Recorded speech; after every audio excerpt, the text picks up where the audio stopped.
حضور فرماتے ہیں روزہ ایک طرف کھڑا ہو کر کے گئے پروردگار اس نے میری وجہ سے پورا دن کھانا پانے اپنے خواہشات کو چھوڑ دیا، الہی اس کی بخشش فرما دے۔ ادھر قرآن کہہ گئے پروردگار رات میں اس نے مجھے سننے کے لیے اپنے بستر کو چھوڑ دیا، نیند کو چھوڑا ہے پروردگار اس کی شفاعت فرمایا، اللہ اس کی مغفرت فرما دے۔ حدیث میں فَيُشَفَّعَانِ تو دونوں کی شفاعتیں قبول ہو جائیں گے۔ روزہ رکھنے والا تراویح پڑھنے والا بخش دیا جائے گا۔ اس لیے آپ کل سے بالکل تیار ہو جائیں کہ چاند نظر آتے ہی الحمدللہ ہم میں تم میں خوشیاں ہونی چاہیے۔ حدیث شریف میں ہے کہ جب رمضان آتا ہے تو مومن خوش ہوتا ہے، اور جب جانے لگتا ہے تو مومن غمگین ہوتا ہے۔ اسی لیے ہم لوگ آخر میں الوداع کی نماز پڑھتے ہیں اور بڑی حسرت سے کہتے ہیں الوداع الوداع یا شہر رمضان، الوداع الوداع یا شہر التراویح۔ اے رمضان کا مہینہ، اے افسوس تو ہم سے رخصت ہو رہا ہے، اے تراویحوں کا مہینہ تو ہم سے رخصت ہو رہا ہے۔ تو مسلمان کی آنکھوں میں آنسو ہوتے ہیں کہ ہائے افسوس ایسا خیر و برکت کا مہینہ ہم سے اب جا رہا ہے۔ تو رمضان کے آنے پر مومن خوش ہوتا ہے اور رمضان کے جانے پر مومن غمگین ہوتا ہے۔ اس لیے ہمیں خوشی منانا چاہیے۔ الحمدللہ ہم اور آپ اہل ایمان، اور خوشی اسی سے نہیں کہ بس رمضان آ گیا رمضان آ گیا، خوشی اسی حالت میں ہوگی کہ آپ کا روزہ نہ چھوٹے، آپ کی تراویح نہ چھوٹے۔ درود شریف پڑھیے، اللہم صلی علی سیدنا مولانا محمد بارک وسلم، صلاۃ و سلام علیک یا سیدی یا رسول اللہ صلی اللہ علیہ وسلم۔ آج ہم لوگ روزہ رکھتے ہیں کس طرح؟ سحری کھاتے ہیں اور پھر شام کو افطاری بھی کرتے ہیں، اور میرے نبی نے فرمایا سحری کھانا بھی میری سنت ہے اور افطار کرنا بھی میری، دونوں میں ثواب، سحری کھاؤ ثواب ملے، افطار کرو ثواب ملے۔ لیکن اپنے نبی کی زندگی دیکھو، صحابہ کی زندگی دیکھو۔ اللہ کے رسول نے ایک دفعہ صوم وصال رکھا۔ صوم وصال جانتے ہو؟ پیدر پہ روزہ، نہ سحری نہ کھانا، کچھ نہیں، روزب روزہ روزب روزہ۔ صحابہ نے دیکھا تو بھی روزہ رکھنے لگے پیدر پہ، سرکار کو دیکھ کر کے۔ صحابہ کے دلوں میں نبی کی محبت بہت تھی، بہت زیادہ تھی، اسی لیے سرکار کو ہر وقت دیکھا کرتے تھے۔ سرکار کی طرح چلنا اٹھنا پھرنا صحابہ اپنی زندگی کا دستور بنائے ہوئے۔ تو جب سرکار کو پیدر پہ روزہ رکھتے دیکھا تو صحابہ بھی رکھنے لگے، اور جب یہ رکھنے لگے تو بیچارے کمزور ہونے لگے۔ کچھ ہی دنوں میں اتنا کمزور ہو گئے کہ کچھ چل نہیں پاتے تھے، کچھ بستر پکڑ لیے، کچھ بے ہوش ہو گئے، عجیب حالت صحابہ کی ہو گئی۔ تو سرکار نے پوچھا کیوں، ایسا کیوں ہے؟ تو صحابہ نے کہا اللہ کے رسول آپ صوم وصال رکھتے ہیں، پیدر پہ روزہ آپ رکھتے ہیں، تو ہم لوگوں نے بھی آپ کو دیکھ کر پیدر پہ روزہ رکھنا شروع کر دیا۔ تو کمزوری کا یہ حال ہو گیا کہ کوئی بستر سے نہیں اٹھ پا رہا ہے، کوئی چل نہیں پا رہا ہے، کسی کو بے ہوشی آتی ہے۔ تو حضور نے فرمایا، کیا فرمایا؟ ایکم مثلی، تم میں کا میری طرح کون ہے؟ تم میں کا میری طرح کون ہے؟ یطعمنی ربی، میرا رب مجھے کھلاتا ہے، ویسقینی ربی، اور میرا رب مجھے پلاتا رہتا ہے۔ مجھے کھلانے والا میرا رب کھلاتا ہے پلاتا ہے، تم میں میری طرح کون ہے؟ میں صوم وصال رکھ رہا ہوں، پیدر پہ روزہ رکھتا ہوں، تم لوگوں نے کیوں رکھا؟ تو صحابہ نے صوم وصال چھوڑا، سحری کھاتے تھے، شام کو افطاری کرتے تھے، ایسے ہی روزہ صحابہ رکھنے لگے۔ اب اس میں دو چیزیں ہیں، ایک تو یہ دیکھو کہ صحابہ حضور سے کتنی محبت کرتے تھے، جیسے دیکھا ویسے عمل کیا۔ کیوں؟ جانتے تھے کہ اللہ تعالیٰ نے رسول کو ہم لوگوں کے لیے نمونے عمل بنا کے بھیجا ہے۔ حضور کی زندگی نمونے عمل ہے، اسی لیے قرآن فرماتا ہے لقد کان لکم فی رسول اللہ اسوۃ حسنہ، یقیناً ایمان والو تمہارے لیے زندگی رسول کی زندگی میں نمونے عمل ہے تمہارے لیے۔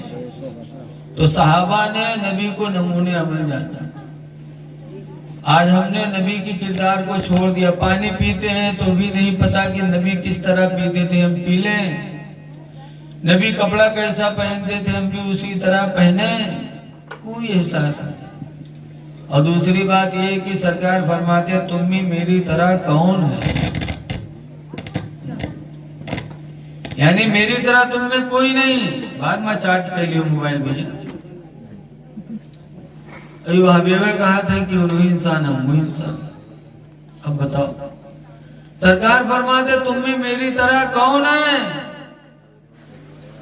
یہاں تک کہ نبی کی بیوی کی طرح کوئی عورت نہیں ہو سکتی۔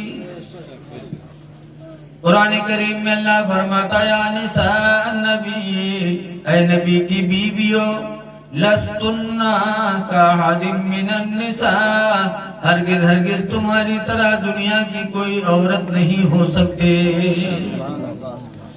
نبی کی بیویوں کی طرح کوئی عورت نہیں ہو سکتی۔ وہ بیویاں جو نبی کے دامن کو پا گئی تو اللہ نے ان کے درجات کو اتنا بلند کر دیا کہ ان کی طرح کوئی عورت نہیں، تو نبی کی طرح امتی کیسے ہو سکتی؟ لیکن اللہ تعالیٰ جس کو گمراہ کر دیتا اس کو کوئی ہدایت دینے والا نہیں۔ سرکار کا مرتبہ بہت بلند ہے۔ اعلیٰ حضرت امام اہل سنت فرماتے ہیں عرش کے عقل دنگ ہے، چرخ میں آسمان ہے۔ حضور کا مرتبہ کتنا بلند ہے، عرش ساتوں آسمان کے اوپر ہے، وہ بھی حیرت میں ہے کہ میں اتنا اوپر ہوں، لیکن نبی کا مرتبہ ہم سے کتنا اونچا ہے کچھ پتا نہیں۔ آسمان گردش کرتا ہے، یہ بھی پریشان ہے کہ اللہ نے ہم کو اتنی اونچائی عطا فرمایا، لیکن نبی کا مقام کتنا اونچا ہے، آسمان بھی چکر میں۔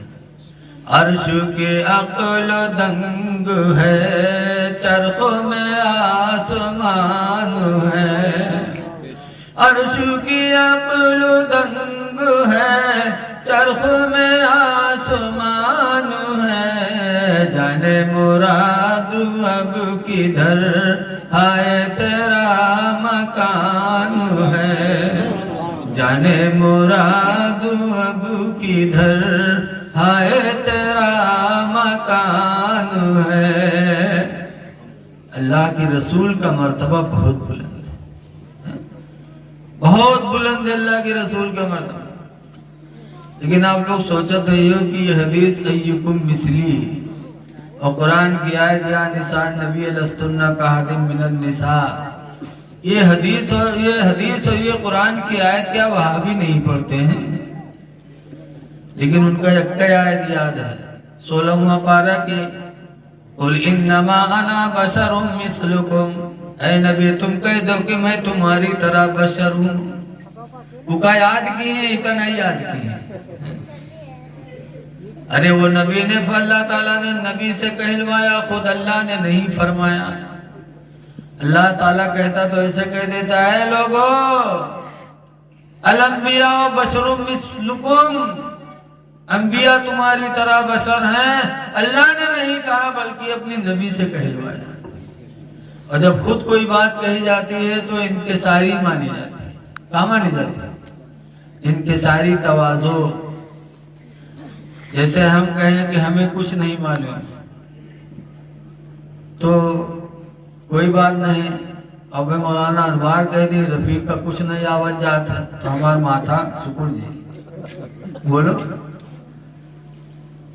آدمی خود اپنے کو کچھ کہہ دے لیکن دوسرا کہتا ہے تو بے ادبی مانی جاتی۔ نبی کو انکسارن کہا گیا کہ کہہ دو میں تمہاری طرح بشر ہوں، کیوں کہلوایا گیا؟ اس کی ایک وجہ تھی۔ کیا وجہ تھی؟ کہ جب حضرت علی کے رات میں حضور سر رکھ کر کے سو گئے اور سورج ڈوب گیا، حضرت علی کی نماز عصر چلی گئی، حضور نے آ کے کھولی، علی رو رہے تھے، فرمایا کیوں؟ علی کہتے میری نماز عصر چلی گئی۔ تو حضور نے انگلی کا اشارہ فرمایا تو ڈوبا ہوا سورج واپس آ گیا. حضرت علی نے عصر کی نماز پڑھی. تو سورج کو ڈوبے ہوئے سورج کو نکالنا یہ لوگوں کے دلوں میں بسا ہوا تھا. کیا حضرت ابراہیم کی زندگی آپ لوگوں نے پڑھا ہوگا کہ نمرود بادشاہ تھا ان کی زندگی پہ, تو نمرود کہتا تھا میں خدا ہوں. ابراہیم علیہ السلام نے کہا خدا تم نہیں ہو, خدا وہ ہے جو زندگی دیتا ہے موت دیتا ہے. نمرود مردود سمجھا نہیں. اس کا مطلب تو جیل میں 2 قیدی بند تھے, ایک کو سزا ہو چکی تھی موت پھانسی کی اور ایک کو رہائی کا حکم مل چکا تھا. تو دونوں کو بلوایا نمرود نے. تو جس کے پھانسی کا ڈر تھا اس کو نمرود نے کہا جا تم کو رہا کیا جا رہا ہے, اور جس کو رہائی کا ڈر تھا اس کو کہا اس کو پھانسی دو, اس کو پھانسی دے دی گئی. اور اس کے بعد نمرود نے کہا دیکھو جو مرنے والا تھا میں نے اسے زندگی دے دیا, اور جو زندہ رہنے والا تھا میں نے اسے موت دے دیا. تو ابراہیم علیہ السلام نے فرمایا یہ بہت گھامڑ ہے, بہت بدعقل ہی سمجھت نہیں ہے. تو ابراہیم علیہ السلام نے کہا تھا سنو, خدا وہ ہے جو پورب سے سورج لا کر کے پچھم میں ڈبوتا ہے. اگر تم خدا ہو تو پورب سے سورج, پچھم سے سورج نکال دو ادھر ڈبو دو. تو حیران رہ گیا تھا. تب ابراہیم علیہ السلام کو آگ میں جلایا تھا اس نے.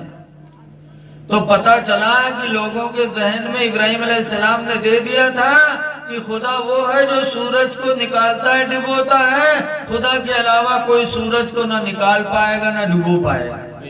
سب کے دماغ میں بات بسی ہوئی تھی. تو جب حضرت علی کی نماز عصر چلی گئی تو حضور نے اشارہ فرمایا, ڈوبا ہوا سورج واپس آیا. تو ڈر لگا کہ کہیں کوئی محمد کو خدا نہ کہہ بیٹھے. یہ خدا وہ ہے جو سورج کو نکالتا ڈبوتا ہے, انہوں نے بھی سورج ڈوبے ہوئے سورج کو نکال دیا, تو کوئی ان کو خدا نہ کہہ بیٹھے. تو اللہ تعالیٰ نے فرمایا اے نبی تم کہہ دو کہ میں تمہاری طرح بشر ہوں, خدا نہیں ہوں. اس موقع پر کہا گیا وہاں بھی سمجھتے نہیں بس ہماری طرح ہے. ارے یہ بھی تو دیکھو, یہ فرماتے تم میں میری طرح کون ہے, اور یہ بھی فرمایا جا رہا اللہ فرماتا ہے کہ نبی کی بیویوں کی طرح کوئی دنیا کی عورت نہیں ہو سکتی. تو پتا چلا کہ نبی ہماری طرح نہیں ہے. لیکن اب آپ لوگ سوچے تھے کہ وہابی میں کاہے نہیں سمجھتے اسے. نمرود والی بتیے ہوئے لوگ نہیں جانا تھے کا, سب جانا ہے. لیکن یہ 40 دن کے چلہ میں جب لے جاتے ہیں ان کا نا, تو ایسا رٹائے دیتے ہیں ان کا